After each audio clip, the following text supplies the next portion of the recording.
मनो मे वाचि प्रतिष्ठितम् आविराविर्वेदि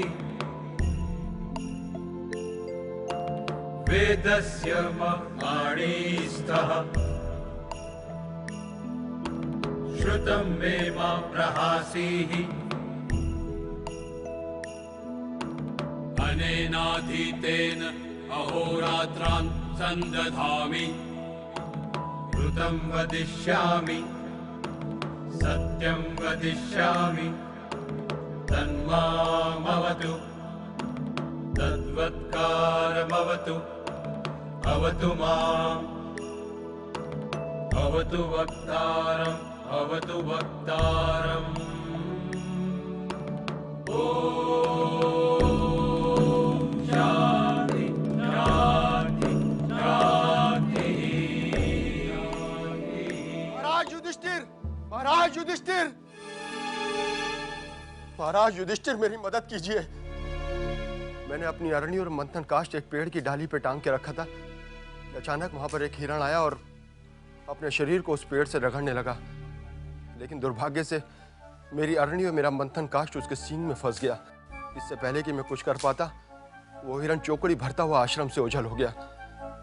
अगर मेरी अरणी और मेरा मंथन काष्ठ मुझे वापस नहीं मिला तो मैं अग्निहोत्र नहीं कर पाऊंगा। इसलिए वीर पांडवों, मेरी आपसे हाथ जोड़कर विनती है कि उस हिरण के पैरों के निशान देखते हुए जाइए और मेरी अरणी और मेरा मंथन काष्ठ मुझे वापस ला दीजिए। अरणी और मंथन काष्ठ यज्ञ के दो उपकरण। मंथन काष्ठ को अरणी में दही की तरह बिलोने पर लकड़ी के घर्षण से अग्नि उत्पन्न होती है। आग जलाने का यह प्राचीन तरीका ब्राह्मणों के लिए बहुत महत्व का था। इसलिए उस ब्राह्मण की अरणी और मथनी को ढूंढने पांचों पांडव कमर कसकर उस हिरण के पीछे दौड़े।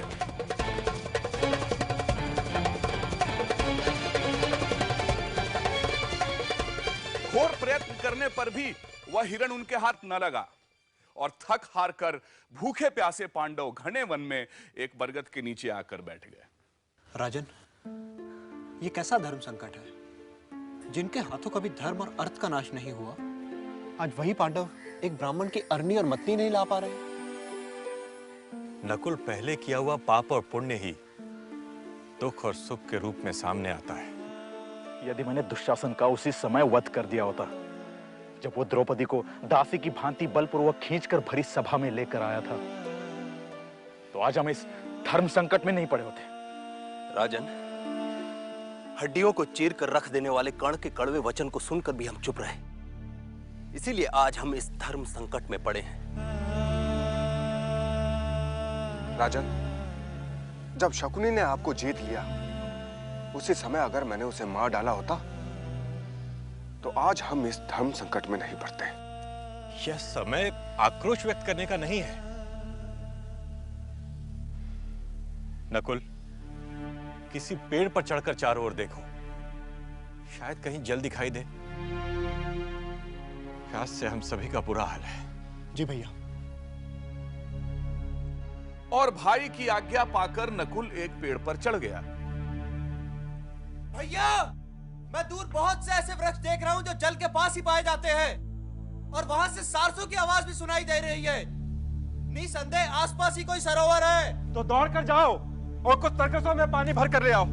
हाथों में तरकस लिए नकुल भागता हुआ दूर एक सरोवर पर पहुंचा।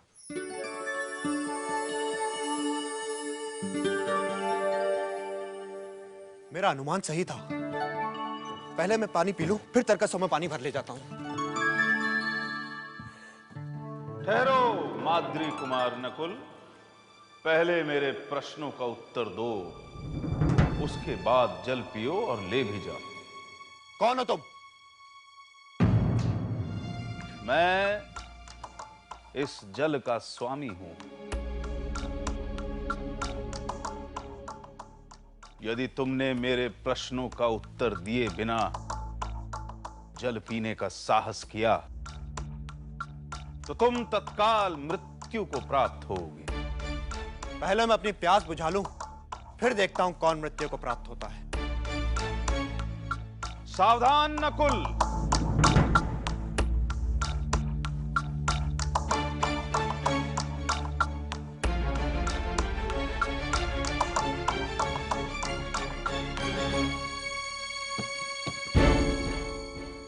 सहदेव, नकुल को यहां से गए बहुत देर हो गई है। अब तक तो उसे आ जाना चाहिए था। तुम दौड़ते हुए जाओ और नकुल को बुला लाओ। जी भैया। जाओ।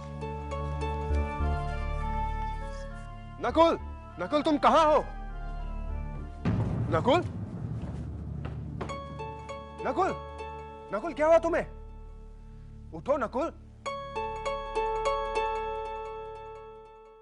पहले 2 घूंट पानी पी लो, फिर नकुल को उठाता हूं। शायद प्यास के कारण पानी पीने से पहले ही बेहोश होकर गिर गया है।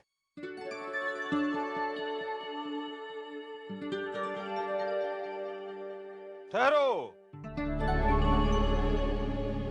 यदि तुमने मेरे प्रश्नों का उत्तर दिए बिना जल पीने का साहस किया तो तुम तत्काल मृत्यु को प्राप्त होगे।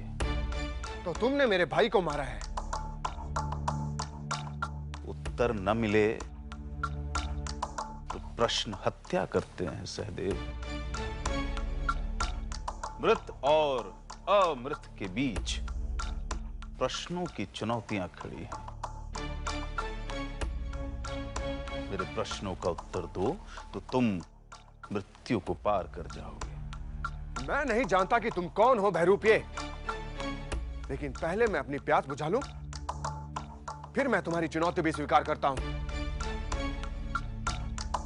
सावधान सहदेव, समय किसी की प्रतीक्षा नहीं करता।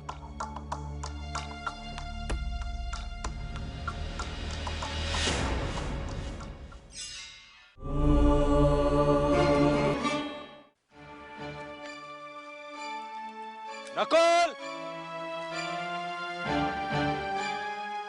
सहदेव! नकुल! सहदेव! सहदेव! नकुल! तुम दोनों को क्या हुआ? जिसने भी मेरे भाइयों के साथ छल किया हो वह सामने आए।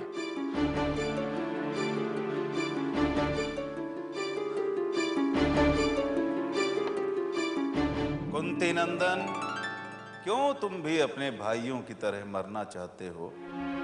मेरे प्रश्नों के उत्तर दिए बिना तुम इस सरोवर का जल नहीं पी सकते। तुम जो भी हो, साहस है तो मुझे सामने आकर रोको। शब्द पर बाण चलाने वाला मुझे सामने आने की चुनौती दे रहा है। पार्थ, इस प्रकार निर्दोष प्राणियों पर आघात करने से क्या लाभ? मेरे प्रश्नों का उत्तर दो, फिर जल पियो। और यदि तुमने मेरे प्रश्नों का उत्तर दिए बिना जल पीने का साहस किया तो तुम भी तत्काल मृत्यु को प्राप्त होगे। ठहरो मायावी, पहले मैं अपनी प्यास बुझा लूं, फिर मैं तुम्हें देखता हूं।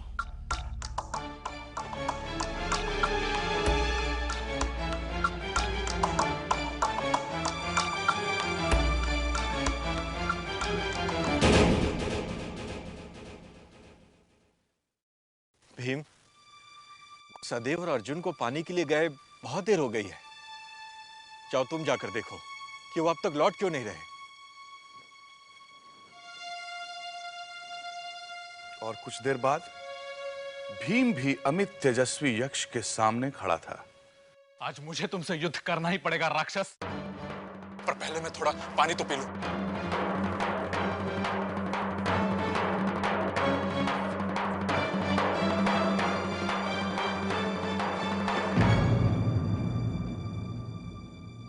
और कुछ देर बाद पुरुष रत्न महाबाहु राजा युधिष्ठिर ने उस भयावह जंगल में प्रवेश किया जहां मनुष्यों की ध्वनि तक सुनाई नहीं पड़ती थी। महाबाहो भीम, तुमने ये प्रतिज्ञा की थी कि मैं युद्ध में अपनी गदा से दुर्योधन की दोनों जांघें तोड़ डालूंगा। आज तुम्हारे इस तरह गिर जाने से मेरे लिए वो सब कुछ व्यर्थ हो गया। साधारण मनुष्यों की बातें और प्रतिज्ञाएं तो झूठ हो सकती, पर तुम लोगों के बारे में जो महान भविष्यवाणियां हुई थी झूठी कैसे हो सकती है?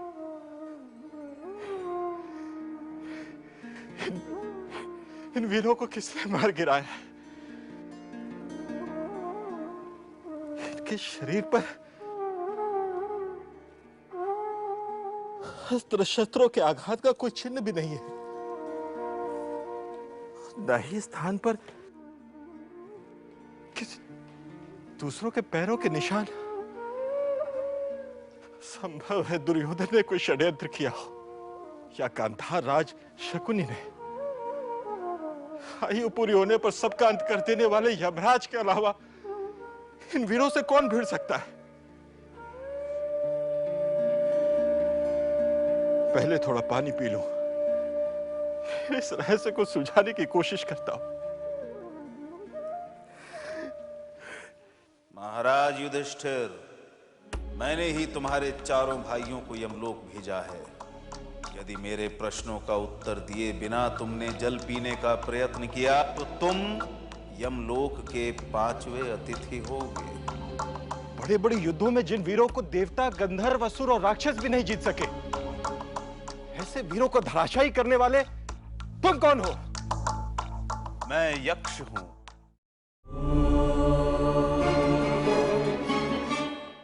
राजन, मैंने तुम्हारे भाइयों को बार बार रोका, परंतु वे नहीं माने और मृत्यु को प्राप्त हुए। यक्ष देवता, मैं तुम्हारे प्रश्नों का उत्तर दिए बिना जल नहीं पीऊंगा, इसलिए तुम मुझे प्रश्न करो।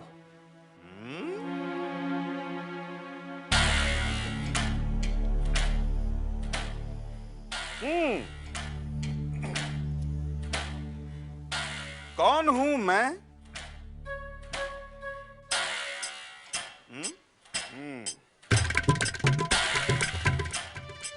अरे, ये प्रश्न तो यक्ष ने युधिष्ठिर से कभी नहीं पूछा था। ये तो यक्ष संवाद चूक गया। कहीं ये जानबूझकर तो ऐसा नहीं कर रहा है। ये दोनों अपनी निजी लड़ाई मंच पर क्यों लड़ रहे हैं? कुछ बोल, कुछ तो बोल युधिष्ठिर, कुछ तो बोल। तुम न ये शरीर हो, न इंद्रियां, न मन, न बुद्धि। तुम शुद्ध चेतना हो, वो चेतना जो सर्व साक्षी है। ये तो अष्टावक्र के संवाद बोल रहा है। बोलने दो, जब तक कोई यक्ष प्रश्न पर नहीं आता उसे कुछ भी बोलने दो। जीवन का उद्देश्य क्या है? जीवन का उद्देश्य उसी चेतना को जानना है जो जन्म और मरण के बंधन से मुक्त है। उसे जानना ही मोक्ष है। शाबाश युधिष्ठिर। जन्म का कारण क्या है? अतृप्त वासनाएं, कामनाएं और कर्म फल, यही जन्म का कारण है। जन्म और मरण के बंधन से मुक्त कौन है? जिसने स्वयं को, उस आत्मा को जान लिया, वो जन्म और मरण के बंधन से मुक्त है। वासना और जन्म का संबंध क्या है? जैसी वासना वैसा जन्म। यदि वासनाएं पशु जैसी तो पशु योनि में जन्म। यदि वासनाएं मनुष्य जैसी तो मनुष्य योनि में जन्म। इन्हें रोको सूत्रधार, इन्हें रोको। संसार में दुख क्यों है? लालच, स्वार्थ, भय संसार के दुख के कारण है। तो फिर ईश्वर ने दुख की रचना क्यों की? ईश्वर ने संसार की रचना की और मनुष्य ने अपने विचार और कर्मों से दुख और सुख की रचना की।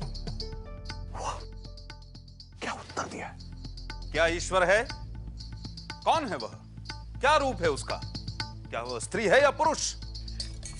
सूत्रधार, ये यक्ष आज युधिष्ठिर को हराकर रहेगा। किसी तरह रोको उसे या नाटक को। हे यक्ष, कारण के बिना कार्य नहीं। यह संसार उस कारण के अस्तित्व का प्रमाण है। तुम हो, इसलिए वो भी है। उस महान कारण को ही अध्यात्म में ईश्वर कहा गया है। वो न स्त्री है न पुरुष। उसका स्वरूप क्या है? वो सच्चित आनंद है। वह अनाकार ही सभी रूपों में स्वयं को व्यक्त करता है। वह अनाकार स्वयं करता क्या है? वह ईश्वर संसार की रचना, पालन और संहार करता है। यदि ईश्वर ने संसार की रचना की तो फिर ईश्वर की रचना किसने की? वह जन्मा, अमृत और अकारण है। भाग्य क्या है? हर क्रिया, हर कार्य का एक परिणाम है परिणाम अच्छा भी हो सकता है, परिणाम बुरा भी हो सकता है। यह परिणाम ही भाग्य है। आज का प्रयत्न कल का भाग्य है। सुख और शांति का रहस्य क्या है? सत्य, सदाचार, प्रेम और क्षमा सुख का कारण है। असत्य, अनाचार, घृणा और क्रोध का त्याग शांति का मार्ग है। चित्त पर नियंत्रण कैसे संभव है? इच्छाएं, कामनाएं चित्त में उद्वेग उत्पन्न करती हैं। इच्छाओं पर विजय चित्त पर विजय है। सूत्रधार, पर्दा गिरा दे। नहीं युधिष्ठिर, आज अनजाने में मनुष्य के मन पर पड़े हुए बहुत से पर्दे उठा रहा है। सच्चा प्रेम क्या है? स्वयं को सभी में देखना सच्चा प्रेम है। स्वयं को सर्वव्याप्त देखना सच्चा प्रेम है। स्वयं को सभी के साथ एक देखना सच्चा प्रेम है। तो फिर मनुष्य सभी से प्रेम क्यों नहीं करता? जो स्वयं को सभी में नहीं देख सकता, वो सभी से प्रेम नहीं कर सकता। तो आसक्ति क्या है? प्रेम में मांग, अपेक्षा, अधिकार, आसक्ति है। मेरे प्रश्न अभी समाप्त नहीं हुए युधिष्ठिर। मेरे उत्तर अभी शेष हैं यक्ष देवता।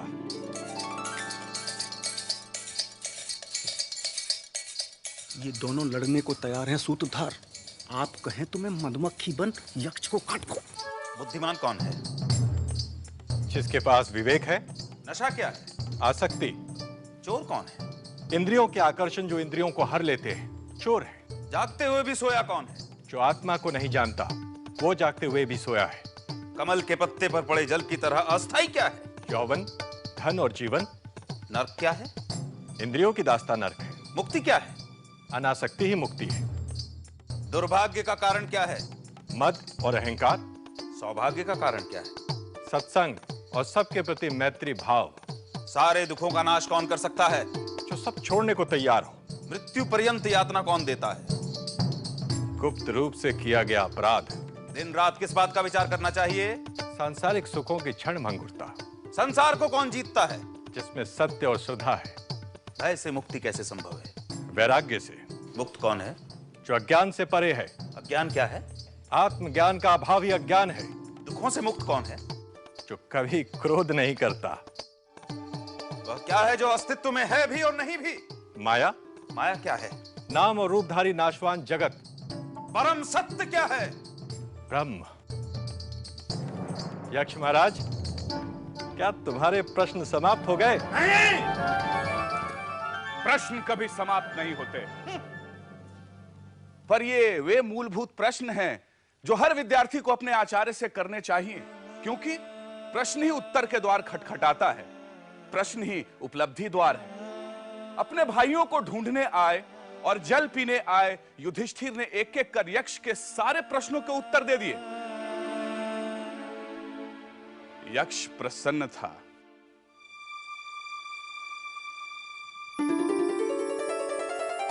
मैं प्रसन्न हूं युधिष्ठिर, इसलिए अपने चारों भाइयों में से जिस एक को तुम चाहो वह जीवित हो सकता है। यक्ष, ये जो श्याम वर्ण, अरुण नयन, सुविशाल शाल वृक्ष के समान ऊंचा और चौड़ी छाती वाला महाबाहु नकुल है, वही जीवित हो जाए। युधिष्ठिर, तुमने अपने चारों भाइयों में से नकुल को क्यों चुना? यक्ष, मेरी दो माताएं हैं, कुंती और माद्री। मेरे लिए जैसी कुंती वैसी ही माद्री।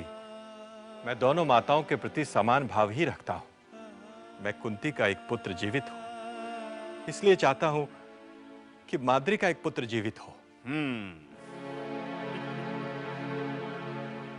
युधिष्ठिर, तुमने अर्थ और काम से भी अधिक दया और समता का आदर किया है, इसलिए मैं तुम्हारे चारों भाइयों को जीवित करता हूं।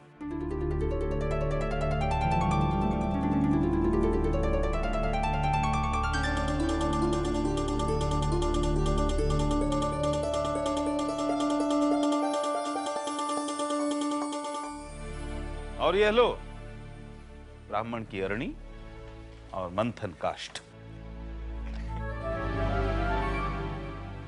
यक्ष को अपने प्रश्नों का उत्तर, पांडवों को जल और ब्राह्मण को अपना अरणी और मंथन काष्ठ वापस मिल गया। अखंड मंडलाकारं व्याप्तं येन चराचरम् तत्पदं दर्शितं येन तस्मै श्री गुरवे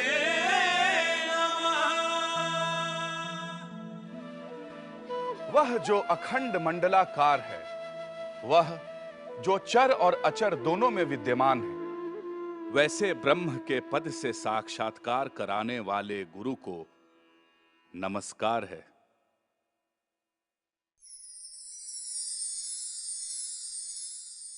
कौन हूं मैं? बनाओ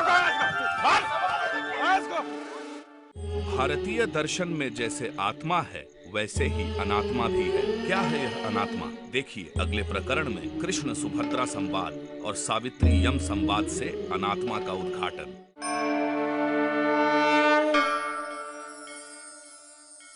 यस्य प्रसादात् भवमङ्गलार्था प्रसूत गङ्गोपनिषत् विशुद्धा समर्पयामो गुरुचिन्मयाय भूयात् प्रसन्नः स शिवस्वरूपः भूयात् प्रसन्नः स शिवस्वरूपः भूयात् प्रसन्नः स शिवस्वरूपः